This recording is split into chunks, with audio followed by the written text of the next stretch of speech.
What is up, YouTube? This is my first YouTube video, and I guess I should probably introduce myself. I am a podcaster. I have started a podcast called Learn or Be Learned, Education for the Hungry. And this podcast has a 3-series part to it, right? So I do the Conversations for the Hungry, which is a series where I talk to guests. I have conversations, figure out what they do, what they're up to, and how you can do it. And then I have the Reading for the Hungry, which is where I read books, show how you can apply it to your life. And, spoiler alert, a new series is coming through called the Mastermind series. This is more learning for the hungry, right? So small little snippets. For example, like the 80-20 principle that we'll be going over. But since I read the book, this is part of the book series. So without further ado, let's jump right into it.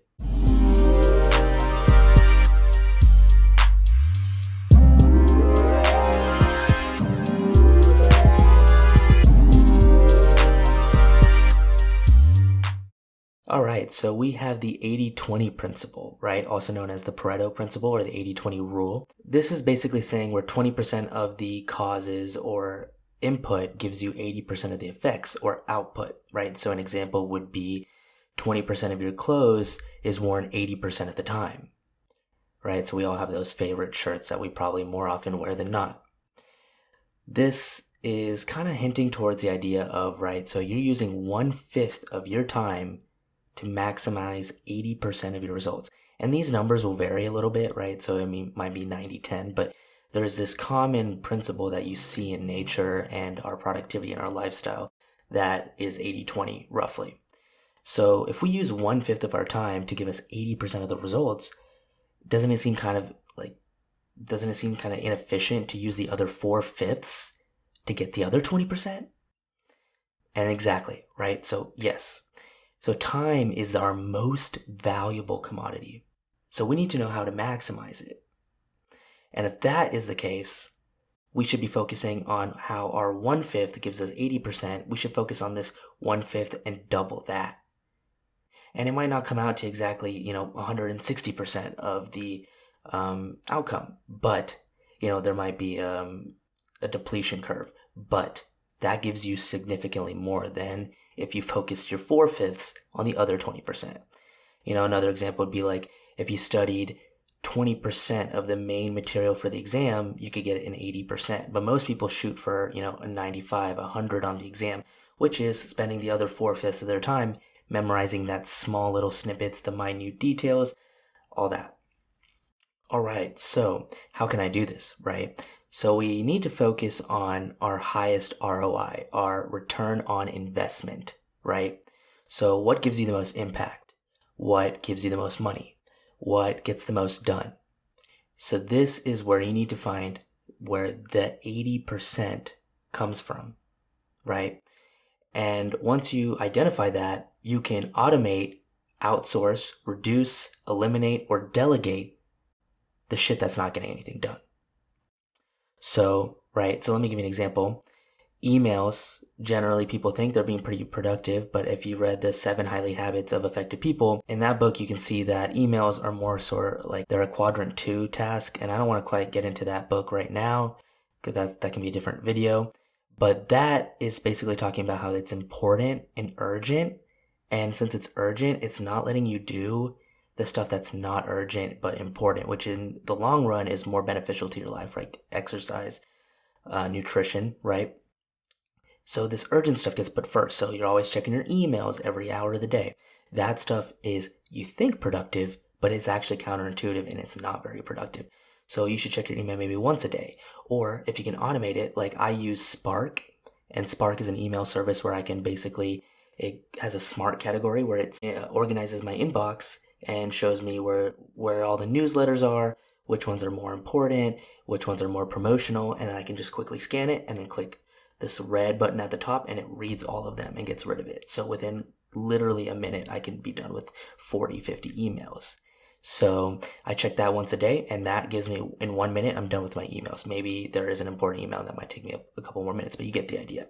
You can automate things. You can delegate. At the point in my life, I don't have the funds, and I don't have the manpower for anyone to delegate to. So this is all going to be done by me. So see where you can automate as much as you can, right?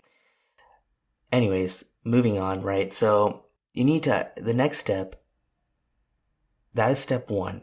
Okay, next is step 2. So step 1 was focusing on the highest ROI, return on investment, which is at 20%. Next, you need to identify the 80%, which is the thing where you spend 4/5 of your time and you don't get a lot out of it, right? Now, let me give you an example. This might clear up a little bit, right? So this whole YouTube thing and podcasting and all that, I used to spend like 5 hours plus on editing my podcast episodes. It would be a guest episode, it'd be 45 minutes. It would take me 5+ hours, but I would do a lot of minute, detailed editing. And as far as I'm concerned, most people couldn't even tell the difference when I asked them one versus the other, right? So I learned how to maximize what is the most important things to edit for, and then reduced my editing time to about an hour. 1, because I'm not really a fan of editing. 2, like I said, I don't have the funds to outsource my editing, and I still have to do it myself. So what is the smallest amount of work I can do for that? Because if I can get the editing done sooner, I can get more videos out, I can get more content out, I can get more podcasts out. So if I'm only spending 30 minutes scripting, 30 minutes recording, and 5 hours editing, that just takes so damn long. So what you can do is minimize that, because I realized that was my inefficient, 80%. And if I can cut that to an hour, which I did, or 2 hours for the guest ones, which I did, then that gives me more time to promote, gives me more time to write LinkedIn posts, gives me more time to start things like YouTube, things like that, right? So that's where you can maximize and branch out. All right, so I guess one little caveat we should discuss, right? Here's the disclaimer, the section. I'll give it via example. You got 10 products, but 2 of your products gives you 80% of your sales. So if you cut 8 of those products out, you'd be left with 2 products. Let's say one of your manufacturers are like, oh no, we can't do this, blah, blah, blah. Something happens, you get discontinued. Now you only have 1 product. You just lost 50% of your sales, right? So the idea here is it's to be smart, be efficient, be strategic, and be patient, be slow. Like, this is gradual. So an example of what you could do for that, right, is instead of removing all 8 products, you could focus more time on those 2 products, right? Marketing, innovations, how you can make it better. But I wouldn't eliminate the other 8. I would slowly replace them one at a time. I'd find a better product, but I wouldn't replace them or get rid of them, right? So that's the idea of it. And lastly, I want to mention that this can be applied to all categories of your life, right? Relationship, fitness, work, whatever you're up to. If you only have weekends to spend time with your kids, 80% of the kids' memories is going to come from 20% of the events you do with them. And knowing that, you can maximize that, right? So you can do the stuff, the 20% that actually meant a lot to the kid, you could do more of those, right? So you could either sit there and watch TV with them, or you could take them for ice cream, take them fishing, skiing, hiking, whatever. Take them to Chuck E. Cheese. I don't know. I mean, obviously at this moment, whenever you're watching this, at this moment, we're in the pandemic, but you understand what I'm saying. And same thing with relationships, same things with fitness, right? If you truly cared about fitness, you want to maximize it, save time or whatever. I like to exercise every day. I like to spend, you should probably spend about 30 minutes every day. I think that's practical. But if you're trying to maximize fitness, in this case, you technically could do the 80-20%, right? You could do less days working out, 3 days a week, but full body, and go all ham, and then eat nutritiously. That could also work. But it's also personal preference and how your body responds to it. And my example would be, spending less time on editing. I would do scripting, recording, then I would post that on YouTube and turn that YouTube videos, some of them at least, into podcast videos, podcast episodes. And I'd take the podcast episodes and I would turn those into small little snippet TikToks or Instagram Reels, or put it on my LinkedIn page. So you can start maximizing how you branch out.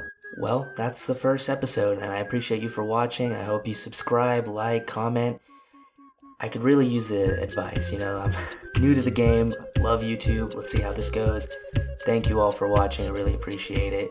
Tell me how I can improve, what I can do better. If you want to see my podcasts, you want to see some other things, my LinkedIn, my website, it's all going to be in the description. Please check it out, email me, whatever, let me know how I'm doing, what I can do better, and yeah, thanks.